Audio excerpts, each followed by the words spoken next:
wrapped in a blanket, shaking like a leaf, scratching his nails like a madman. She was shocked. All Kang could mutter was, "Goblins! I'm scared! Please, no more!" Seeing this, Juhi was both shocked and confused. After some time, Juhi managed to bring Kang to the dining table, but he was still shivering uncontrollably. While sitting there, Kang, still trembling, told her everything. He recounted how he died from excessive bleeding and what had happened to him from start to finish. But Kang couldn't bring himself to tell his sister the full horror, that the goblins had their fun with him. He only told her the basics. First, that thick goblin started pulling out all his fingernails and toenails, one by one. Then he crushed all of Kang's fingers. But it didn't stop there. The goblin then started pulling out Kang's teeth, one by one. Juhi, hearing this, couldn't take any more. She closed her ears and said that if she listened to any more, she'd faint. Juhi then shared that she couldn't complete stage 2 either, but nothing like that had happened to her.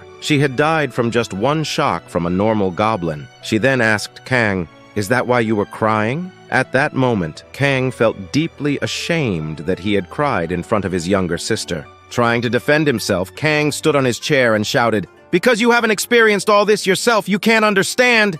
Even if Mike Tyson was here, he'd be shouting louder than me and probably would have run to his mom." Seeing Kang's outburst, Juhi calmed down and said, "It's okay. I was just joking to lighten the mood, and it looks like it worked." She added, "Seeing you shouting like this, I guess you're okay now." Then she asked, "But don't you think you need to go to the hospital?" Kang was confused. "Hospital?" he asked. Juhi explained that news had spread worldwide about how people who died from goblin attacks in this level had become so traumatized that psychiatric departments were seeing 10 times the usual number of patients. But no one had been hurt as badly as Kang. Kang, trying to save face, said, "I'm not that weak. I'm a man, and a man doesn't feel pain." Hearing this, Juhi felt cringed. But then she shared some good news. It's been reported that those who die in the tutorial won't have the dream again the next day. Hearing this, Kang was overjoyed. He thought, "Finally, I'll be able to sleep peacefully tonight. But will he really?" That night, as Kang went to sleep, the same voice welcomed him back. The voice said, "Kang's special ability, Resurrection, has been activated." The tutorial would start again for him. At that moment, Kang felt his world collapse, like he'd seen a ghost. The air seemed to leave his body and he started screaming, "Son of a dog! Who made this disgusting system?" Finally, after an hour of venting his frustration, the system notified him that because he was in the tutorial zone, he wouldn't be penalized for dying. But Kang was completely traumatized. He hadn't slept for 8 hours, thinking that when he woke up in the real world, he'd finally escape this nightmare. But even after 8 hours, nothing changed. He in fact slept in the tutorial zone, but when he woke up, he was in the same place. Kang had been stuck there for 2 days now, but he couldn't find a way out. He realized there was only one way to escape, either complete the level or die. But if he died, he'd just wake up the next day to do it all over again. This thought pushed Kang closer to a mental breakdown. After a few hours, accepting his reality, Kang got up and saw a bunch of weapons in front of him. This time,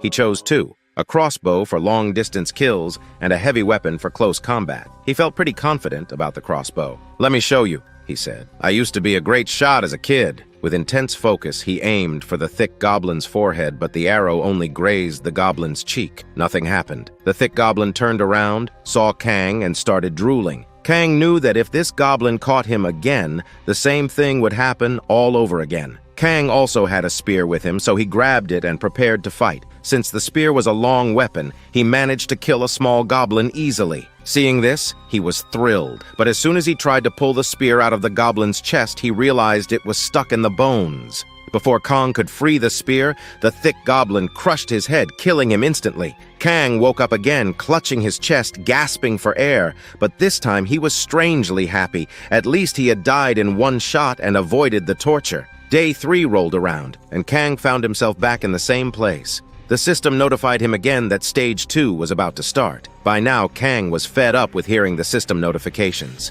He even threatened, "If you say it again, I'll finish the system myself." This time, Kang didn't rush in like a madman to kill the goblins. He realized he was a pathetic loser weakling compared to them. He remembered watching videos of professional fighters on YouTube and decided to try something new. After watching those videos, he approached the goblins with a shield and a sword. But once again, he was killed in a single shot. Kang woke up, screaming again. By this point, he was genuinely mad. He grabbed his head and started screaming like a psychopath, vowing that next time he would kill every single goblin. Hearing all this commotion, Juhi came to check on him, but Kang kept repeating the same thing over and over.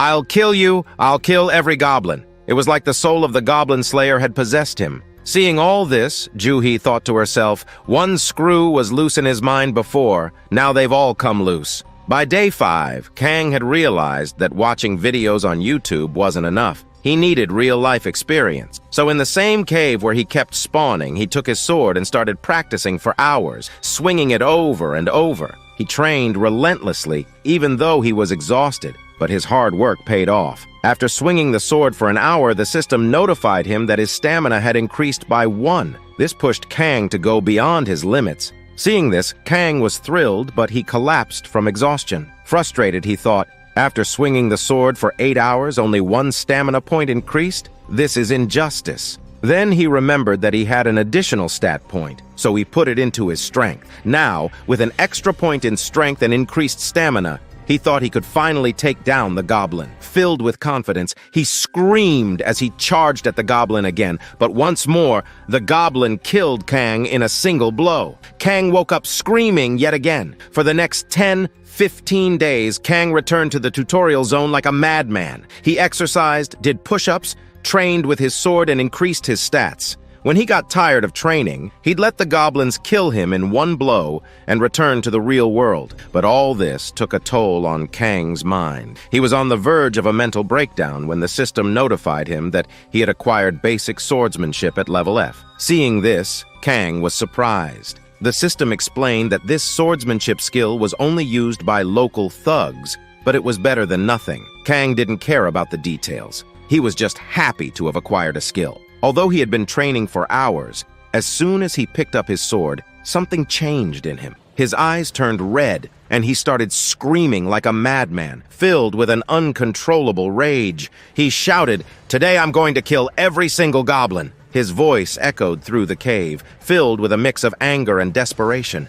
Although Kang had spent more than 15 to 20 days in the tutorial zone, in reality only 7 days had passed. During these days, Kang had gathered a lot of information. First off, there were only 5 goblins in the zone. 4 of them were the small chicken leg peace goblins, which Kang managed to defeat one by one. The main problem, however, was the perverted thick goblin. He was tough, making him very difficult to defeat. Kang had defeated the small goblins and now stood face to face with the thick one. The goblin attacked Kang with his meat chopper, but Kang dodged the blow with his shield. Kang had changed a lot. Now he could see the goblin's attacks coming. He could block and dodge them. With a dead, serious face, Kang unlocked his basic swordsmanship ability and tried to cut the goblin's head off. But once again, Kang only managed to scratch the goblin's face. He was already exhausted from defeating the other 4 goblins, and now after fighting the thick goblin, he was nearly spent, shivering with fatigue. Sensing Kang's weakness, the thick goblin took advantage, swinging his meat chopper and knocking Kang's sword far away. Kang was surprised, but managed to dodge another attempt by the goblin to cut his leg.